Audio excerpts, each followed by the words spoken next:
Good morning, all of you. So, today we are going to start a new chapter, and this is the 10th lecture we are going to start. And today we will talk about nationalism in India. Okay, basically, this chapter belongs to the history, and already we have covered 2 to 3 chapters in other books also, like geography and civics and all that. So today we are going to start with the history, and we are going to start the chapter number 3 in the old books, and in the new NCRT book it is the chapter number 2 for nationalism in India. So basically, we will talk about nationalism. What does actually nationalism means? What? Okay, nationalism is kind of a feeling towards the nation. Okay, nationalism is a feeling towards the nation for the spirit of like freedom and all this. So this is basically related with that. So we will talk in India that how the people are belongs to the nation, how the people are connected with the nation's freedom struggle and all this. Okay, so can we start with this? Okay, so here we will see that in this chapter we will talk about civil disobedient movements and all these things we are going to talk in this. Okay, so first we are going to start with the first world war, khilafat and non cooperation movement. Okay, so the first world war, खिलाफत and non cooperation movements हम लोग बात करेंगे इस chapter के अंदर. तो यहाँ पे अगर हम देखेंगे कि 1914 से लेके 1918 तक, if we see here 1914 to 1918, okay, in here in the books are 1913 is given, leading to the extreme hardship for the common people. Villages were called upon to supply soldiers, and the forced recruitment in the rural areas caused widespread anger. Okay, हो क्या रहा था कि 1914 से लेकर 1918 तक बहुत जो फर्स्ट वर्ल्ड वॉर चल रहा था उस टाइम बहुत ज़्यादा एक्सट्रीम हार्डशिप हो गया था कॉमन लोगों के लिए. बहुत सारे लोगों को गाँव को बुलाया जा रहा था एज ए सोल्जर्स बनने के लिए. ज़बरदस्ती रिक्रूटमेंट किया जा रहा था. ज़बरदस्ती रिक्रूटमेंट मतलब ज़बरदस्ती उनको सैनिक बनने के लिए मजबूर किया जा रहा था 1914 to 18 के बीच में.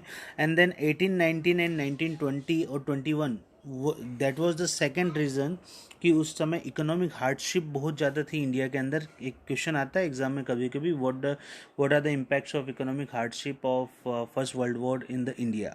Okay, because India has not directly participated in the First World War, but still the India was affected of this things. Okay, तो हम लोग यहाँ पे क्या बात कर रहे हैं? हम लोग ये बात कर रहे हैं कि 1918 और 1919 के बीच यहाँ पे बहुत ज़्यादा फूड क्रॉप्स जो थी वो फेल्ड हो चुकी थी, जिसकी वजह से बहुत ज़्यादा फूड की शॉर्टेज हो चुकी थी. ओके, और जो फूड की सिक्योरिटी शॉर्टेज हुई, this was accompanied by the influenza epidemic, तो जिससे बहुत सारी महामारी फैली और ये सारा चीज़ हुआ है ना. तो ये सारी चीज़ें भी उस टाइम पे बहुत ज़्यादा प्रिवेलिंग थी. अब आगे हम देखेंगे द आइडिया ऑफ सत्याग्रह. सत्याग्रह क्या था और सत्याग्रह का आइडिया कहाँ से आया, इसकी हम बात करेंगे. Actually what does it mean by satyagraha, है ना. जो मूवमेंट आपने सुना होगा गांधी जी ने स्टार्ट किया था सत्याग्रह, उसकी बात कर रहे हैं. Mahatma Gandhi return to India in January 1915. Okay, 1915 में जब वो इंडिया आए साउथ अफ्रीका से, तो उन्होंने यहाँ पे क्योंकि वहाँ पे साउथ अफ्रीका में ऑलरेडी वो रेशियल रिजिम जो था या रेशियल डिस्क्रिमिनेशन था उसके खिलाफ सत्याग्रह कर चुके थे. तो what he think that he should also start Satyagraha in India. तो उनको वो इंडिया में भी सत्याग्रह स्टार्ट करना चाहते थे. तो अब आगे हम लोग पढ़ेंगे इसी के बारे में. The idea of satyagraha emphasizes the power of truth and need to search for the truth. Okay, it suggested that if the cause was true, if the struggle was against the injustice, then physical force was not necessary to fight the oppressor. सत्याग्रह में महात्मा गांधी का यही कहना था कि अगर आप सच्चे हैं और आपके साथ अगर जस्टिस है तो आपको कोई फिजिकल पावर नहीं चाहिए किसी से फाइट करने के लिए. विदाउट सीकिंग विजिलेंस और being aggressive, a satyagrahi could win the battle through the non violence. और नॉन वायलेंस के तरीके से भी हम लोग उस बैटल को क्या कर सकते हैं, विन कर सकते हैं. ओके तो आगे इसमें हम बात करेंगे। Mahatma Gandhi believe that the dharma of non violence could unite all the Indians. So Mahatma Gandhi क्या चाहते थे कि ये जो नॉन वायलेंस वाला जो धर्म है या नॉन वायलेंस जो एक्टिविटीज़ है उसके थ्रू हम लोग सारे इंडियंस को क्या कर सकते हैं, यूनाइट कर सकते हैं। तो उसके बाद महात्मा गांधी जब इंडिया में आए, कब आए, 1915 के अंदर। और फिर महात्मा गांधी ने सक्सेसफुली एक ऑर्गेनाइज किया सत्याग्रह मूवमेंट और पूरे इंडिया में अलग अलग जगह पे। एंड इन 1916 ही travels to Champaran in Bihar. Okay 1915 में इंडिया आए और 1917 ही ट्रेवल, सॉरी यहाँ पे फिगर्स में कुछ चेंजेस हैं, आप लोग थोड़ा सा ध्यान दीजिएगा। 1916 और 17 है, तो न्यू बुक के अकॉर्डिंग 1917 दे रखा है।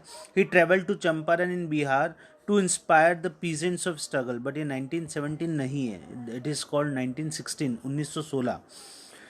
He travel to Champaran to Bihar inspire of peasant to struggle against the oppressive plantation system. अच्छा, जो महात्मा गांधी थे 1916 के अंदर, उन्होंने एक सत्याग्रह ऑपरेट किया, वो था बिहार के अंदर चंपारण में। वहाँ पे जो ज़बरदस्ती प्लांटेशंस में वर्कर्स काम कर रहे थे और वहाँ पे एक इमिग्रेशन एक्ट लगा दिया था कि कोई भी प्लांट वर्कर जो था वो प्लांट को बिना परमिशन के छोड़ के नहीं जा सकता था। तो वो एक इमिग्रेशन एक्ट भी वहाँ पे उन्होंने लगा दिया था, ब्रिटिशर्स ने उस टाइम लगाया था। और उन ब्रिटिशर्स के उस एक्ट की वजह से वो वहाँ पे फंसे हुए थे, तो वहाँ पे भी महात्मा गांधी ने एक सत्याग्रह स्टार्ट किया।